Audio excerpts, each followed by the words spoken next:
Hello and welcome to another episode in the Haunted History series. Now, after the last episode I did 2 years ago now, I announced that I wasn't making any more. However, when I was doing the research for the Seaham episode in the Durham Coast series, I came across a true story which was gruesome enough to add to this series and well worth filming. Unlike the other episodes in this series, there is no superstition or legend. It is purely a true factual account. The story is well known in the county of Durham, and it was documented in the local press of the day, the Northern Echo, and more recently in 2016 into a series on ITV. The story I'm referring to is the story of Mary Ann Cotton. She was convicted for the murder of one of her children, but was also almost certainly the killer of 11 of her 13 children and 3 of her 4 husbands. Some historians believe she may have killed 21 victims and maybe even more than that. The media and film industry like to portray Jack the Ripper as the first serial killer in England, but Mary Ann Cotton began her murders some 36 years before, and as far as we know, killed many more people than the Ripper ever did. The main research for this film is the book by David Wilson on Mary Ann Cotton. He is a professor of criminology at Birmingham University and was a former prison governor. Mary Ann Cotton was born on the 31st of October 1832, the daughter of Margaret Lonsdale and Michael Robson. She had a brother and a sister who died only a few months old. The family lived here at Low Moorsley, near Hettenley Hole in County Durham.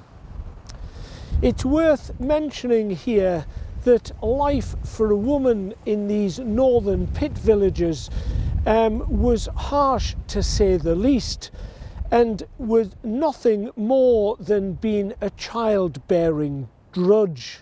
A woman had to be totally submissive to her husband's wishes. She had no rights and no say in any matters in society. A woman was a possession owned by her husband. She could not be sued nor bring an action against another.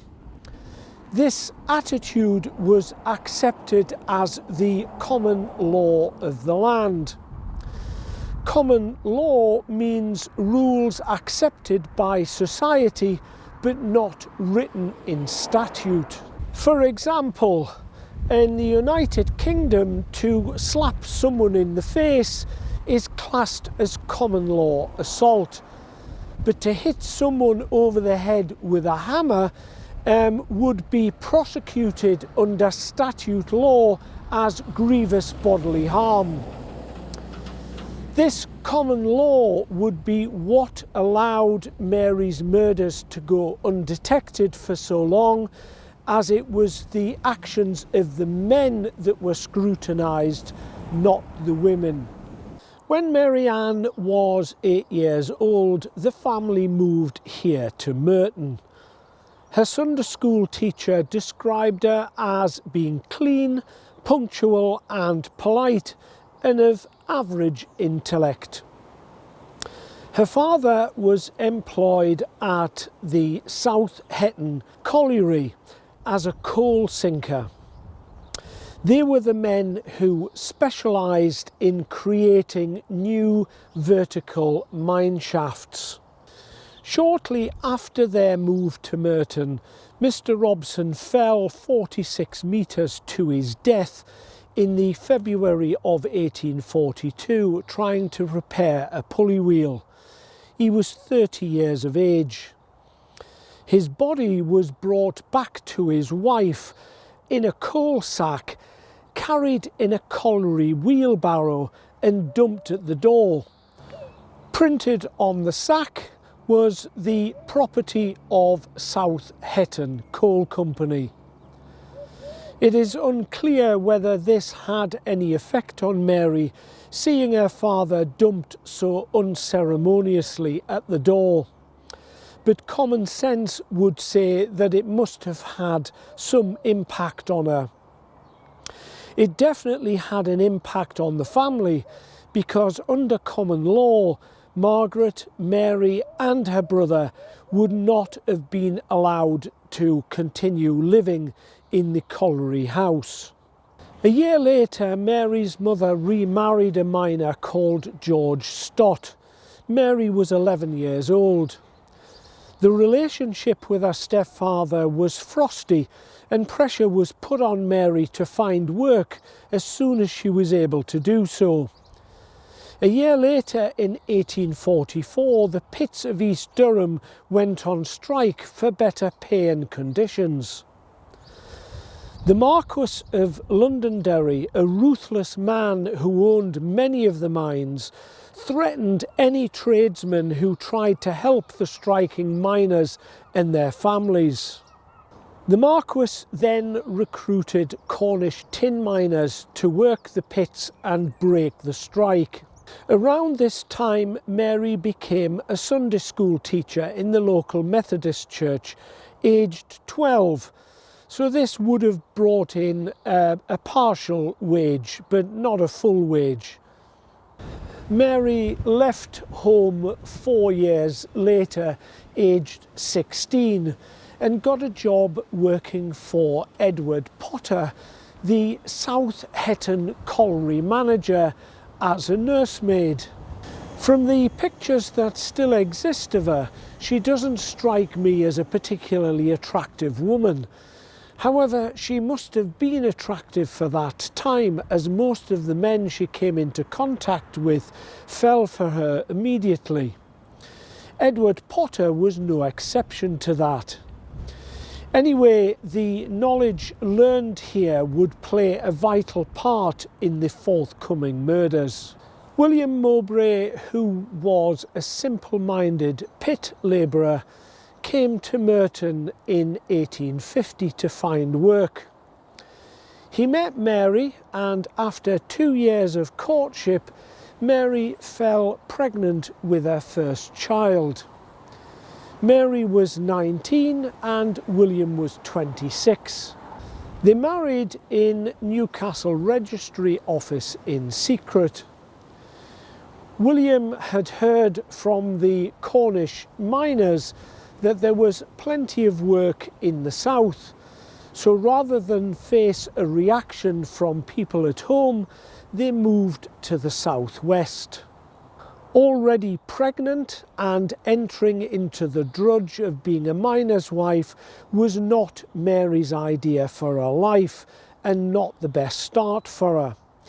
She wanted to be a lady with servants, just like she'd experienced at the Potter's house. Mary gave birth to her first child and named it Margaret Jane after her mother. Within 4 years of leaving Durham, Mary had given birth to another 3 children, and all 3 had died just a month or so after their birth. There is no evidence that Mary actually killed them, but historians credit their deaths to Mary's list of likely victims. My opinion is that it is more than likely she killed them because a drudge was the last thing Mary wanted for her life. In the early 1800s, it was compulsory to register births and deaths, but it wasn't enforced in law, and in any case, records were rarely completed correctly. Registration of death became law in 1874, so the deaths of Mary's 3 children were not recorded or investigated. Only 1 child survived, Mary's first child, Margaret Jane. Mary's method of killing was poisoning by arsenic. How she administered the arsenic is not stated in Professor Wilson's book, but the ITV drama series depicted Mary administering the arsenic in cups of tea. Mary is seen receiving a gift from her mother of the family teapot as she departs for Cornwall, as something to remember her by. She only used that teapot for special occasions, i.e. to administer the poison. Arsenic was easy to buy in the 1800s, as long as you were not a minor and the chemist had to know you personally. Again, in the ITV drama, it showed Mary purchasing arsenic from the local chemist as a cleaning product to kill the lice and bed bugs in the bedding of her home. Arsenic was a common cleaner of that time, so again the need to buy it wouldn't have been suspicious. Arsenic has no taste or smell and is totally undetectable to the recipient. Resulting symptoms would have been similar to gastric fever or diarrhea or typhus fever, all of which were common health problems at that time. Whether Mary knew that the symptoms were similar is not clear, but it would provide her with the perfect cover to kill without suspicion or detection. A distraught William decided that living in the southwest perhaps hadn't been a good idea, and they returned to Durham. They arrived back here in Merton in 1857, and William got work as a storekeeper at the local colliery. A year later, William had work as a stoker aboard the steamship Newburn, meaning that he was away from home for long periods of time, leaving Mary alone with Margaret Jane, and Mary was also pregnant again. That same year, 1858, they moved from Merton to South Hetton, nearer to William's work, and Mary gave birth to another girl, Isabella. In 1860, Margaret Jane reaches the age of 4, and like most toddlers, needed attention. Mary found Margaret's demands tiresome, especially coping with her alone, and Isabella, now aged 2, with her demands. Children often got sick in that period due to poor living conditions, so it is possible that Margaret could have caught a bug, resulting in diarrhoea. If that was so, Mary would have had the perfect cover for administering the arsenic, killing Margaret with no suspicion falling on her. The doctor's diagnosis was recorded as scarlatina ankylosing, more commonly known as scarlet fever. With more money coming in now from William's job on the steamship, Mary was able to take out life insurance on her husband. Mary then gave birth to another girl named Margaret Jane in 1861, a year after her predecessor had died, and then following that a son, Robert, in 1863. Poor little Robert was the next to die, aged 1. Again, the cause of death being recorded as diarrhoea, which is one of the symptoms of arsenic poisoning. Then William was injured on board ship and was sent home to recover. No sick pay in those days, so Mary now had 2 girls, Isabella and Margaret Jane II, plus a lame husband to look after, with no money coming in. Once again, Mary's teapot came out to make poor William a cuppa. Within hours he developed diarrhoea. Mary, having once been a nurse, persuaded William that drinking plenty was the best thing, and the fluids would flush out the poison and the bugs or whatever it was, and promptly made him further cups of tea in the infamous teapot. William died in agony and an accompanying fever. A Dr. Gamage was called out, who recorded the death as typhoid.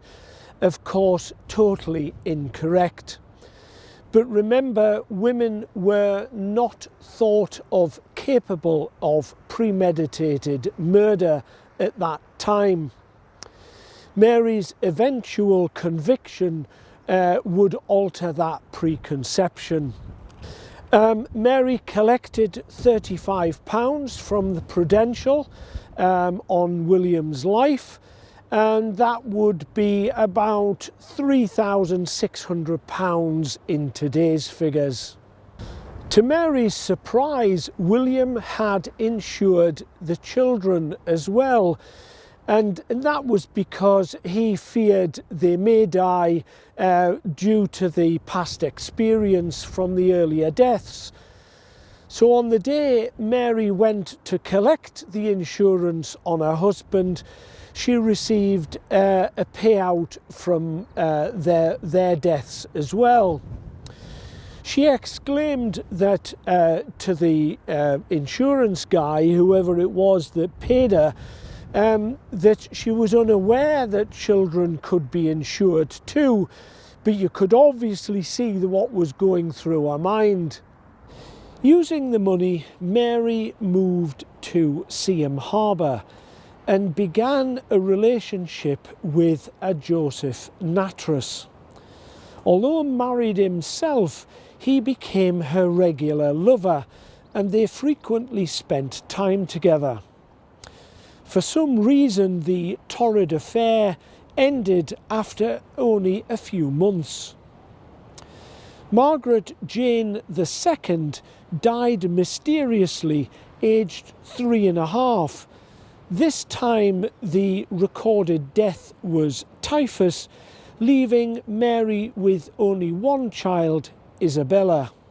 Again, a pattern emerges. After a death, Mary moves. This time she moves to Sunderland and gets a job at Sunderland Infirmary in the department dealing with contagious diseases. Mary was tiring of motherhood once again, so sent Isabella to live with her mother back in Merton.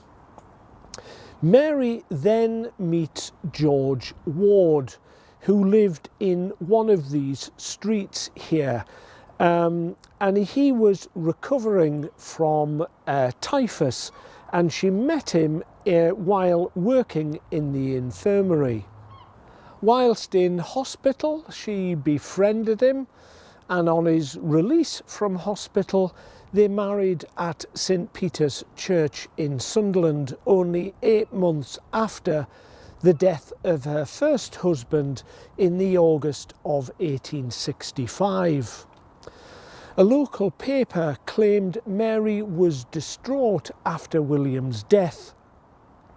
Yet in 8 months, she had managed to move house, begin an affair with Joseph Nattrass, and then fall for husband number 2. Professor Wilson suggests that Mary's appeal to men was partly due to the fact that she fell easily pregnant, a quality attractive to men in that period. In his book, he points out that history has shown that women capable of murder also had a fascination with sex. Historians are convinced that Mary's marriage to George was purely on the rebound after her affair with Nattrass had gone wrong. It is also believed that the marriage failed 15 months later due to George being impotent. So this suggests that Mary was interested in the sexual side of the relationship, not just what she could get out of the relationship. Apart from those assumptions, George was unable to work and received poor relief, which was only 4 shillings a week, 20 pence in today's money. Living would have been difficult, and once again not Mary's idea of the high life. Out came the teapot, and George would be dead soon after. 3 doctors attended George as he complained of stomach pain, diarrhea, and tingling in his hands and feet. All of these are symptoms consistent with arsenic poisoning. Each doctor contradicted the other, each giving different diagnoses and each administering different medicines. Although Mary might have panicked at all this medical attention, she calmly played one doctor off against the other in order to baffle them. Her seemingly diligent attention to George's welfare convinced the doctors that Mary had done her best to save George. This time the verdict was cholera and typhus. Once again, Mary collected a tidy sum from the insurers. And once again, Mary was on the move, looking for her next victim. She didn't have to wait long, as she was introduced to a James Robinson a month after George's death in November of 1866. James Robinson was a wealthy shipwright, and he was living in Pallion, which is a region of Sunderland. He had just lost his wife, leaving him with a baby and 4 older children to care for. Mary made herself available as a surrogate mother and his housekeeper. This was her big chance for a better life. The 2 previous husbands had been poorly paid, and even Nattrass, her lover, was no more than a miner on poor wages. Mary, true to form, became James's lover, and by April 1867 was pregnant with James's child. A month later, the baby, called John, died with the recorded death being gastric fever. At Mary's trial in 1873, James gave evidence to say that the baby had died only a day after Mary moved into the house, and so she couldn't possibly be blamed for the death. However, as Professor Wilson points out in his book, both Beverly Allett and Harold Shipman, more recent serial killers, took less than 5 minutes to cause death to some of their victims. Mary had known James at least a month before she moved in, and with her skill as a murderer and confidence to go undetected, she would have had plenty of opportunity to administer poison to the baby. Why kill a baby?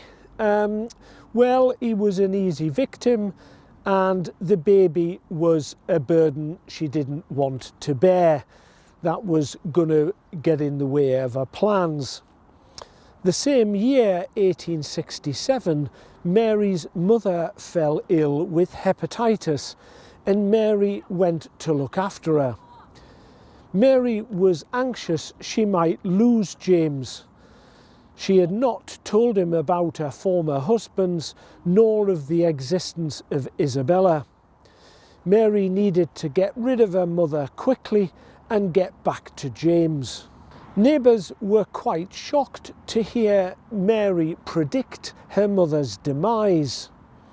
This behaviour of predicting the death of her victims became a habit, and one that would eventually become Mary's downfall.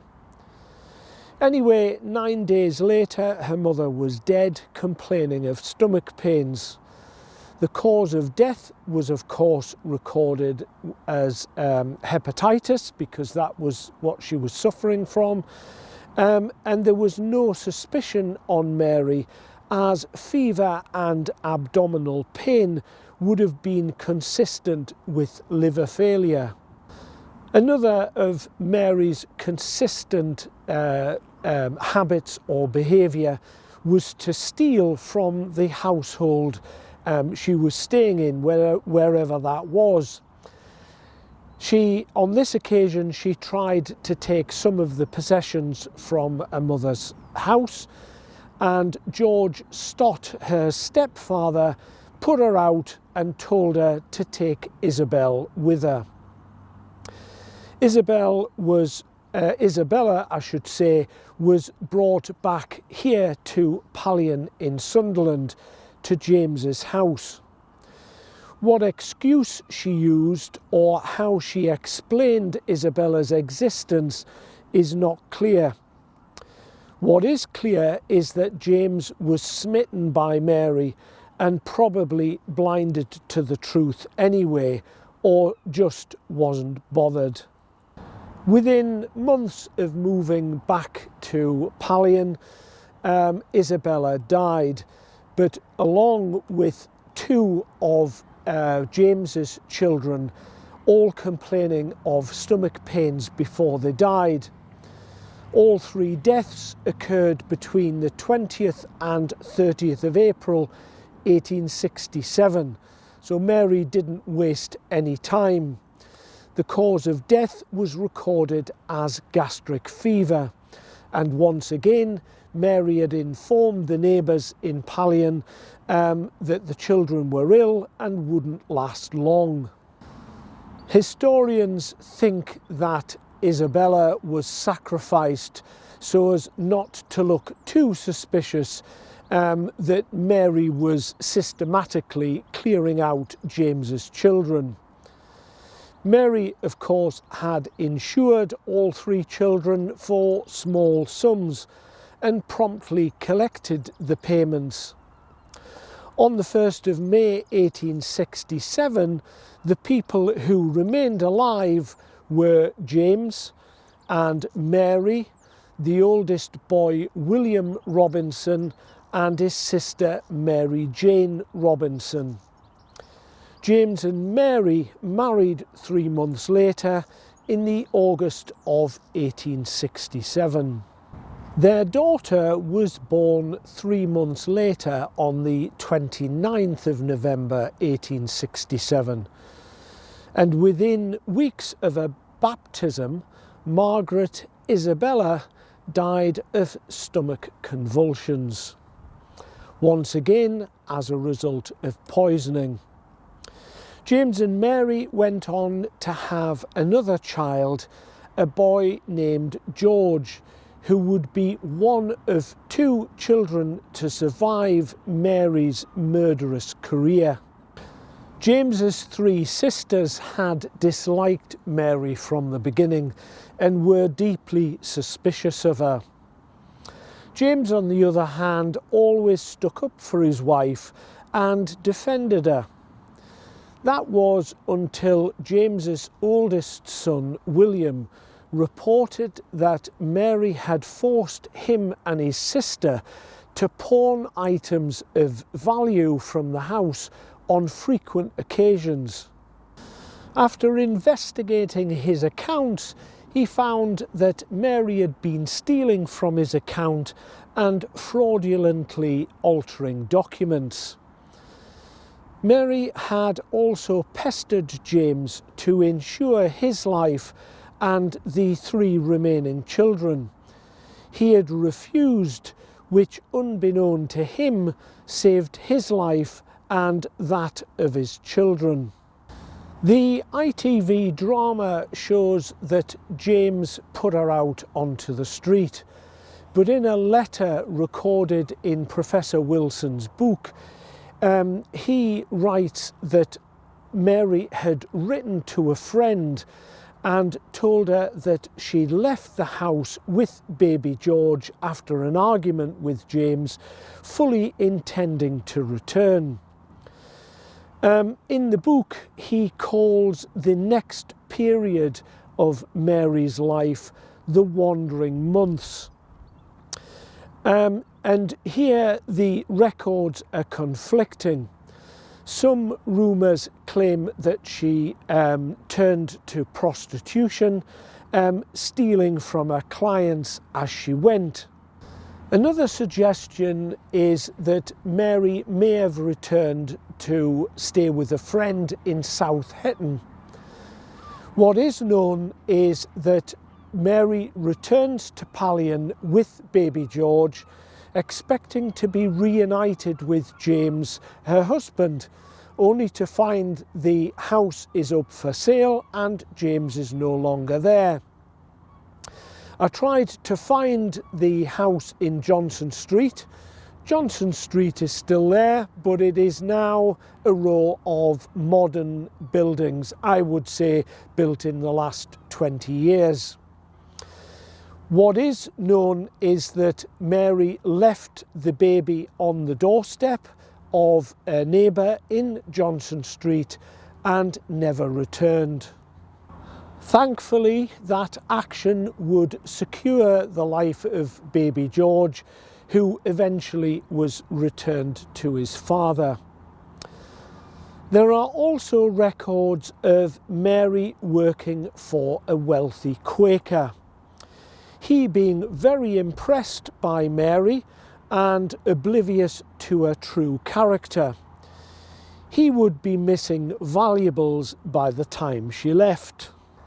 Mary now moves north to Newcastle, where her lifelong school friend Margaret Cotton introduced Mary to her brother Frederick in January of 1870.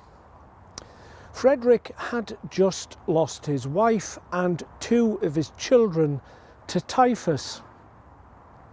Margaret had consoled her brother and supported the children during this period, leaving her job as a laundry maid.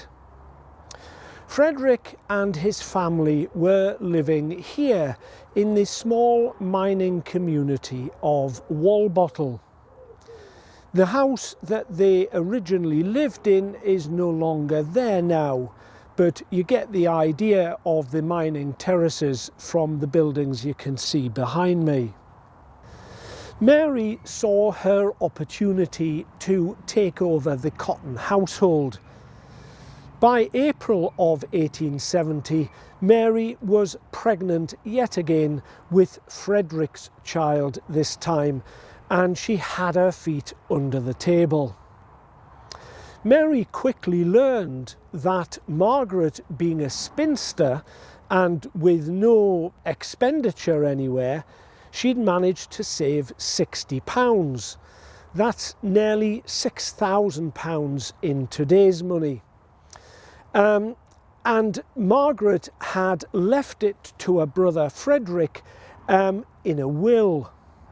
Even though Margaret was her lifelong school friend, Mary wasted no time in dispatching her the same way all the others had gone. Margaret died in March 1870, and the records show pneumonia as the cause of death.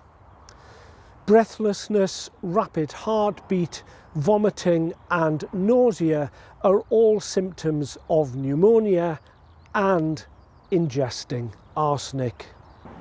A month later, Mary left Walbottle to work for a Dr. Hefferman. The records suggest her and Frederick may have had an argument and fallen out over something. The Cotton family were better off than most in the community here in Walbottle, and of course Frederick had just received Margaret's money through the will. So it wasn't long before Mary was itching to get back here in Walbottle. Mary left the doctor's house with loads of his possessions and didn't want to rush back straight to Frederick's house in case he wouldn't see her. So she went to stay with the Gallen family, and she'd met the Gallen family when she stayed in Walbottle the first time.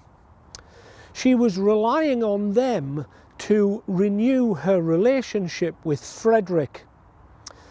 Anyway, that succeeded, and by the September of 1870, Mary married Frederick.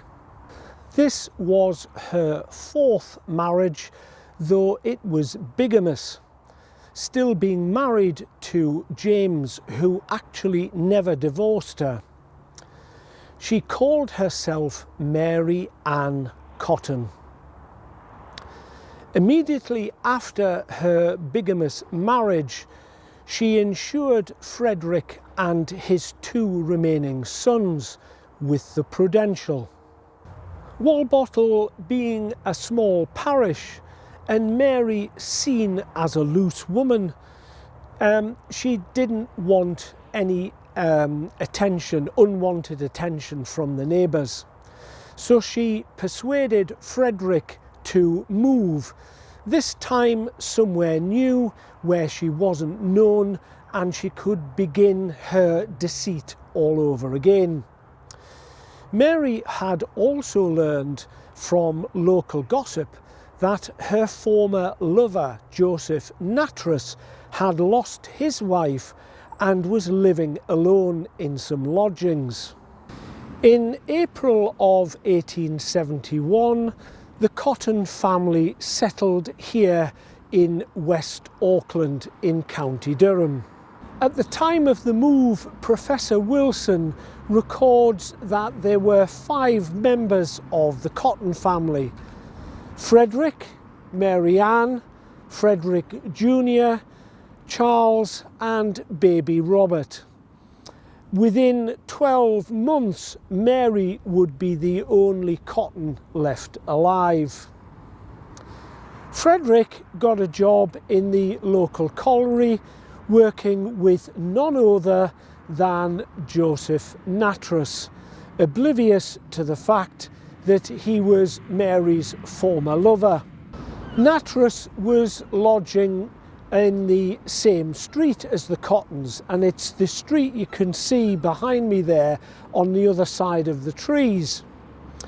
As Professor Wilson points out, Mary was extremely adept and devious, or sly as the Geordies would say, to stage manage all of this in a period long before telephones or social media. First, she needs to get rid of the Cottons, and Frederick, her bigamous husband, was the first to go, dying on the 2nd of September 1871. The recorded death was typhus and hepatitis. The true cause, of course, was arsenic poisoning. Immediately after Frederick's death, Mary got herself another nursing job, looking after a man recovering from smallpox and living in the same street, called Quick Manning. In December that year, Joseph moved in with Mary, and for a short time they lived together. Mary was able to cajole Joseph into changing his will in favour of her, now that he had no one else to leave his money to. Yes, you can guess what's coming next, but there were more urgent cases to be got rid of first. By now, Mary had become a compulsive liar, a skilled murderer, a thief, a fraudster, and a master of deception, all of which had become an addiction. Her long-term plan had always been to get Joseph Nattrass to herself with a view to settling down. However, the 6 years it had taken for the opportunity to arise, Mary's addictions were out of control. Once she had a certain victim in the snare, she was already plotting on her next victim, and in this case it was Quick Manning. As we've seen already, the pattern was to befriend anyone sick or dying, especially men, as this would provide a plausible cause of death without need of further investigation. She would legitimise the insurance policy by falsely claiming that her partners, or whoever it was she was caring for, had been cured and therefore a good risk for insurance purposes. Mary became pregnant by Quick Manning with her 13th child. The next on the death list was Frederick Cotton Jr., and he died on the 10th of March 1872. Cause of death recorded as gastric fever. Next was baby Robert on the 28th of March, and his death was recorded as convulsions from cutting his teeth. But then it was Joseph's turn to go, as Mary had tired of him and she needed the money. So once again, same death, same cause, though Joseph's death was documented as violent and drawn out. During the trial investigation, it was found that Joseph had over 4 times the lethal dose of arsenic in him. No wonder he died in so much agony. Joseph died on the 1st of April 1872. That was 3 killings in 3 weeks, a similar spate to what had happened before. All 3 victims were being slowly poisoned at the same time.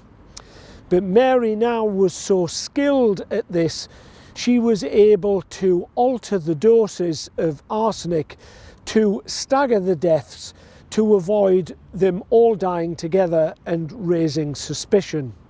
The one remaining child of Frederick's was Charles, the next victim on her list, but it would be her last. She first tried to get rid of Charles onto his uncle, who lived in Ipswich, but the uncle refused to take the boy. Mary then moved into number 13 Front Street with Charles, and that is the green house you can see, the green painted house you can see over the other side of the street there. Remember, she was still pregnant with Quick Manning's child. Tom Riley, who was the local grocer, got to know Mary in a short time here in West Auckland. He was also in charge of the poor relief for West Auckland, a Victorian version of universal credit, I suppose. Mary was entitled to poor relief now that she was on her own with Frederick's son Charles. Tom Riley asked Mary to attend a sick woman with smallpox, knowing that she had nursing experience and thinking that the money would help her out. Mary replied she could not because of being tied looking after the boy. She asked Riley to put the boy in the workhouse, and then she would be happy to help out with the sick woman. Of course, Mary realised that this was another potential victim. Riley replied that the rules of the workhouse were that she would have to go with the boy and he couldn't be sent alone. She then said something rather foolish, which rose Riley's suspicion. She said to Riley, "I won't be troubled long then. He'll go like all the other cottons." Young Charles was standing right by Mary when she said this, in the doorway of number 13 there. Riley looked at the boy and said, "Surely you can't mean this fine, healthy boy." Mary arrogantly and confidently replied, "He'll not get up," meaning that he would not reach his senior years or his manhood. 6 days later, Riley was passing Mary's house along that street there and passing her door, and saw her standing there in a state of distress, which by now she had perfected as a dramatic performance to look like she was upset. Mary exclaimed that Charles was dead. Her last murder had been committed. Riley went straight to the police and reported his suspicions. The issue of the death certificate was held back and a full investigation was ordered. Mary then gave further rise for suspicion by going straight to the insurers to claim the money rather than seeking the doctor. Without the death certificate, of course, the insurers would not pay out. An inquest was called and a post-mortem carried out in Mary's house on the dining room table. I found that quite astounding to get my head around, but that's what happened. At the inquest, standing in her own dining room, she lied, claiming that she tried to save the boy by administering arrowroot, and sure enough, arrowroot was sitting on her pantry shelf. But then, as I said, she'd become a skilled and accomplished liar. She also claimed that Riley had brought these allegations against her because she turned down his advances towards her. The coroner, standing in Mary's dining room, felt pressured to find something, but couldn't find anything to convict Mary.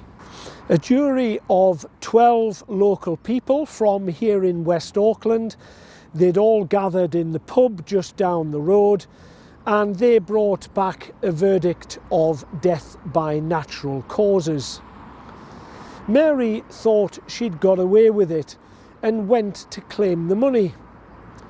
She hated Riley and demanded that he pay for the burial, which he did. Charles was buried in July of 1872.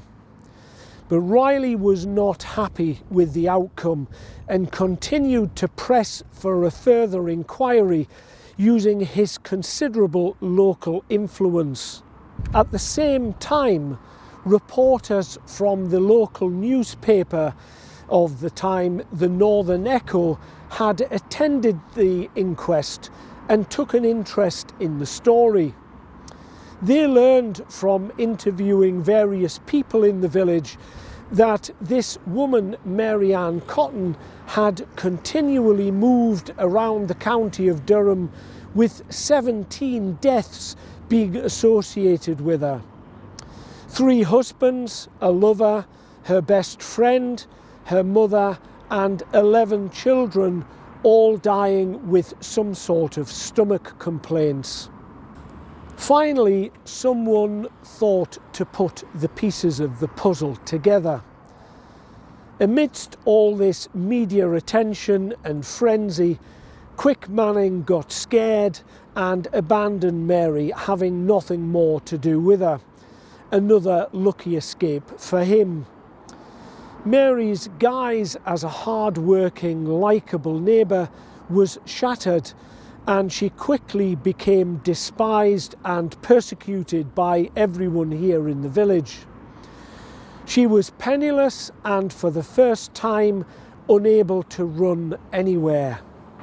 Rumour gave rise to suspicion and in turn led to scientific investigation. Although it was rudimentary in the day, it was sufficient to catch Mary. The doctor who attended Charles' death had taken samples of blood and contents of Charles' stomach for later analysis. Riley pushed the doctor to test the samples, which he did, and there he found traces of arsenic. The doctor immediately reported his findings to Bishop Auckland Police, and Mary Ann was arrested on the 18th of July 1872 at that house over there, painted green, number 13. The police here at Bishop Auckland petitioned the Home Office, and the Home Office ordered the exhumation of Charles's body, and further proof of poisoning was obtained. Under a further order from the Home Office, other exhumations were carried out on the bodies of Joseph Nattrass, Frederick Cotton Jr. and baby Robert. Mary faced the Bishop Auckland magistrates first, because they had to decide whether there was a case to answer in the High Court of Durham Assizes in Durham City. She was initially charged with 4 murders. However, the trial was delayed while her 13th child was born, who she named Margaret Edith Quick Manning Cotton. Mary was transferred to Durham Jail and tried here at the Durham Assizes on the 5th of March 1873. Mary's defence made many excuses as to how Charles had ingested the arsenic.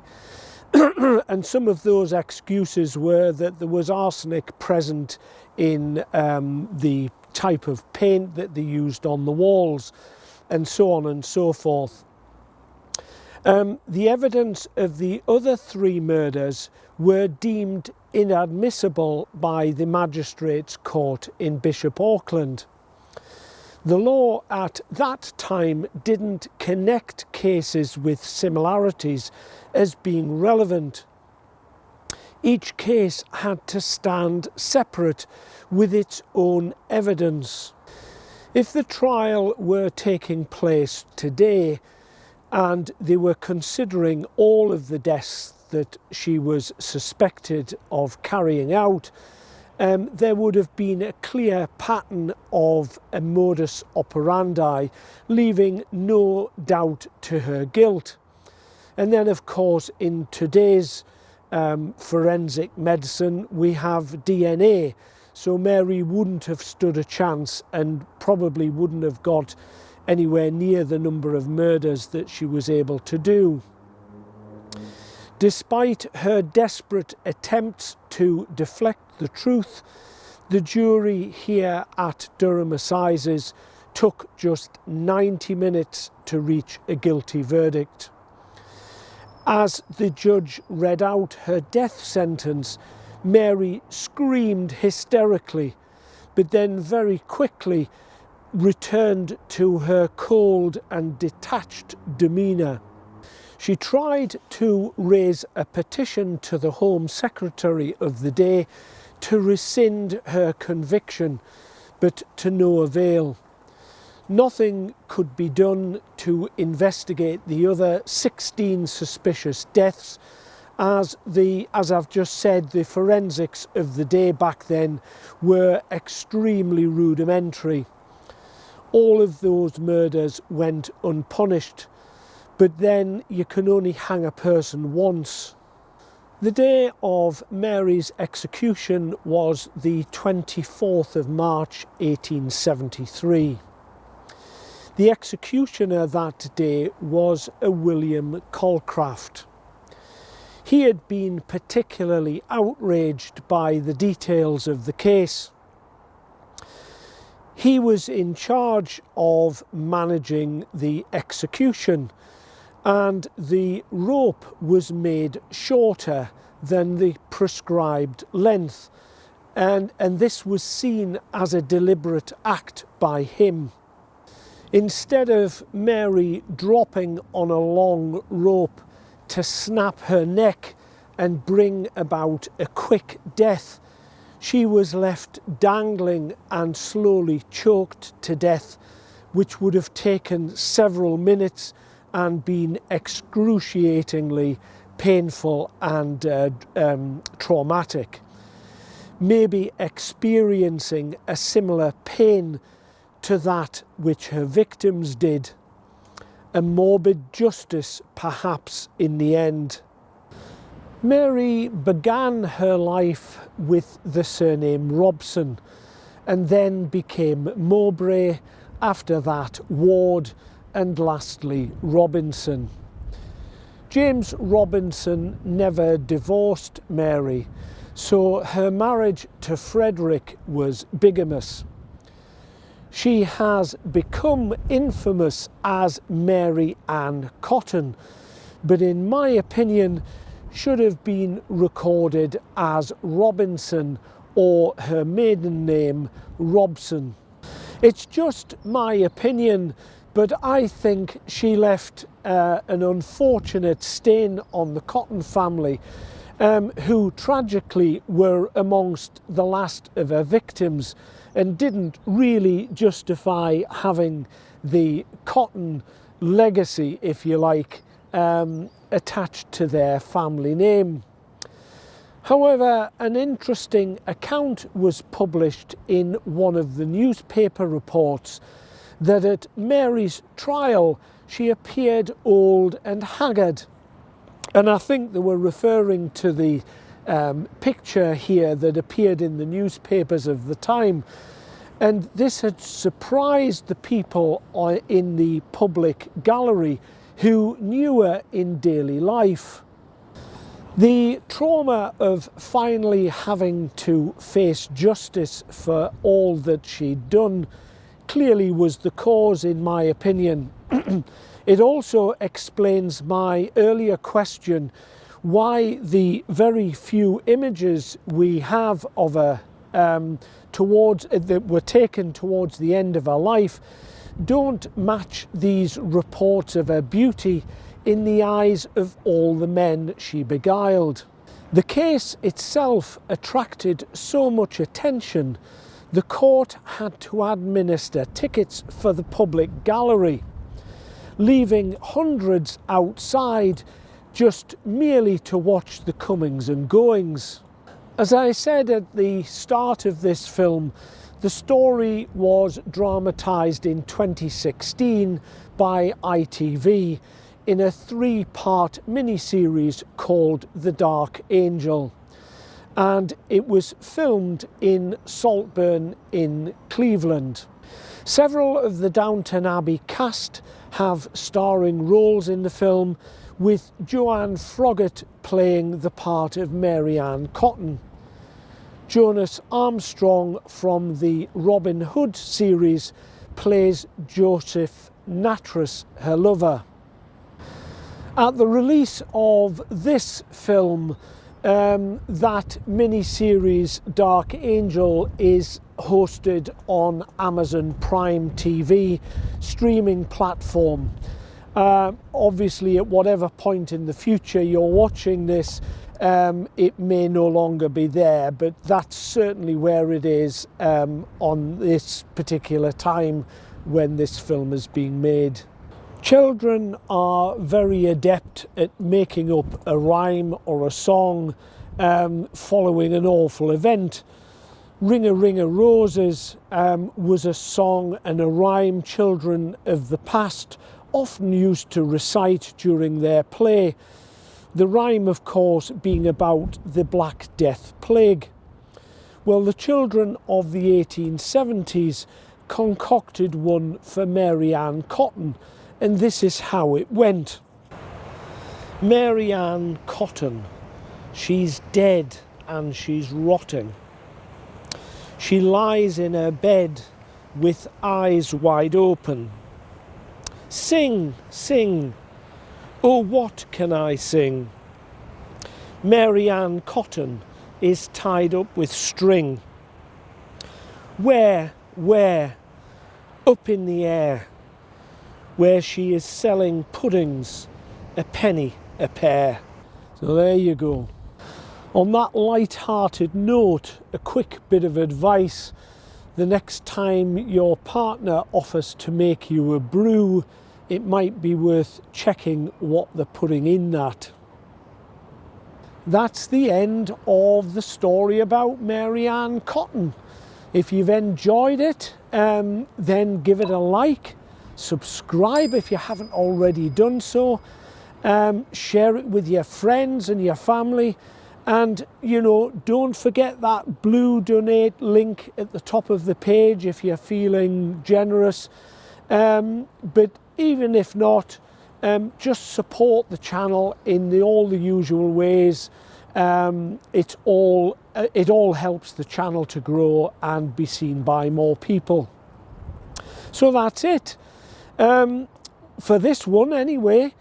And who knows, I may come across another grisly story to share with you.